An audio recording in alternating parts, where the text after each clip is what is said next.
صباح الخير والتفاؤل والنشاط على عيونكم كلكم. ازيكم عاملين ايه؟ النهارده هنقضي يوم مع بعض.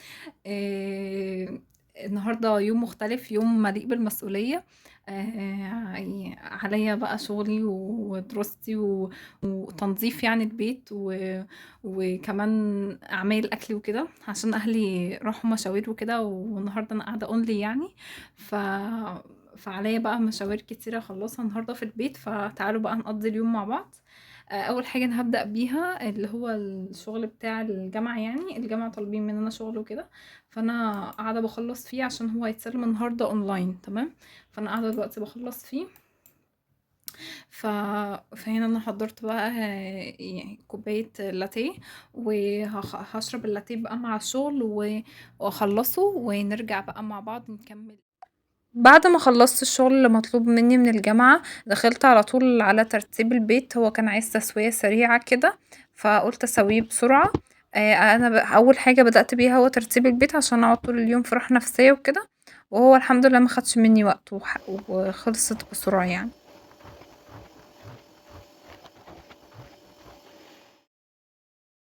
دلوقتي بقى انا اخش اعمل معاكم الفطار، عشان خاطر انا جعانه. انا ما اكلتش اي حاجه من صحه ربنا، فانا جعانه. هي ماما سايبه المطبخ من امبارح نظيف، تنظيف الشقه يعني، يجمع كوبايات كده.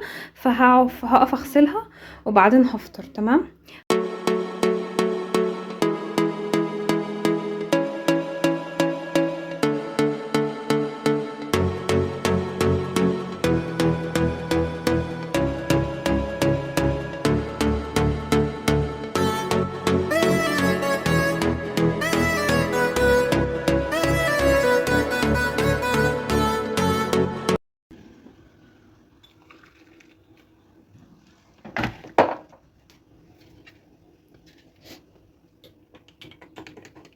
يا نهار ابيض، كب قوي.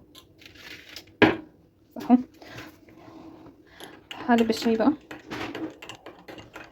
المفروض بقى دلوقتي احنا المفروض نخش نذاكر. يعني انا دلوقتي هاخد الفطار بتاعي ده واخش على المكتب بتاعي. مش هفطر في الصاله ولا في الانترين، هفطر في المكتب، عشان خاطر يعني عليا مذاكره كتير، ونص الثانيه يعتبر نص اليوم ضاع. يلا بقى كده وصلنا الاوضه. الاوضه بصوا هي مش نظيفه قد كده، الأوضة مش نظيفة قد كده، بس أنا دلوقتي هفطر بقى وإيه، وأرتب بقى المكتب بتاعي وأقعد أذاكر. بس خليكم دلوقتي بقى بدأت أذاكر، عشان خاطر أنا بحضر للامتحان الشفوي. الامتحان الشفوي بإذن الله الأسبوع الجاي، فأنا بحضر ليه دلوقتي. ف طبعا ما وصكوش بقى على التوتر، ما تتوتروش، اعملوا اللي عليكم وسيبوا الباقي على ربنا. كله بتقدير ربنا. يعني عرفتي تحلي في الامتحان ربنا هو اللي مقدر كده، ما عرفتيش تحلي في الامتحان برضه ربنا اللي مقدر كده.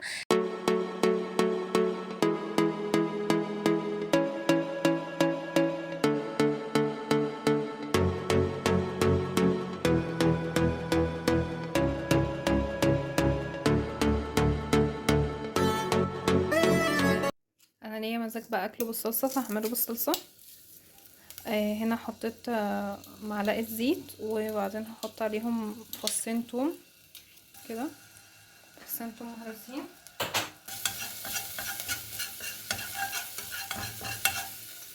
بس هحط بقى عليهم معلقتين صلصه.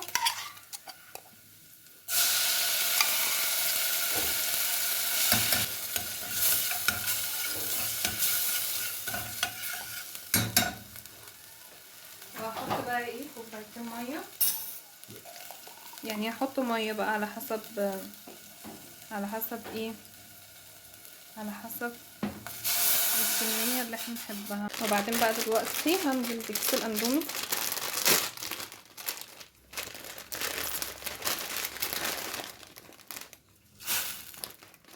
وهنزل بقى بالتوابل. في ناس بتحبها تحطها في الاخر، بس انا بحب احطها في الاول. احطها في الاول.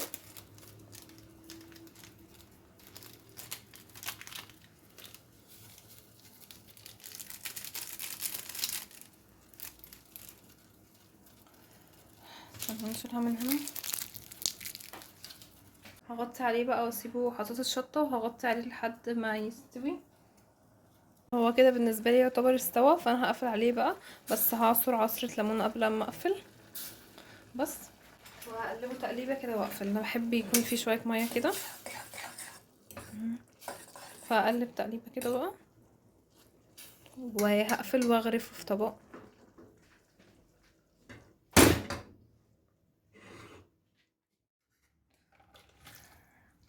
بصراحه شكله شهي جدا. انا اول مره بصراحه اجرب الطريقه دي، او دي اول مره اجربها معاكم يعني. اهو استنى ادوق واقول لكم رايي بقى. بس سخن قوي. طب انا هسيبه يبرد شويه وادوق واقول لكم رايي. دلوقتي بقى هدوق واقول رايي. بجد طعمه خطير بجد. انا اول مره اجربه بالصلصه، بجد طعمه فظيع قوي. هجربه تاني كتير قوي. بصوا بقى، انا عملت اندومي وعملت جنب الاندومي سلطه عاديه، اللي هي قطعت طماطم وقطعت خيار وعصرت عليها ليمون وحطيت عليها ملح وكده، عشان يكون في اكلي فيتامينز وكده. وهروح بقى اتغدى و هتفرج على حاجه وانا بتغدى وارجع لكم.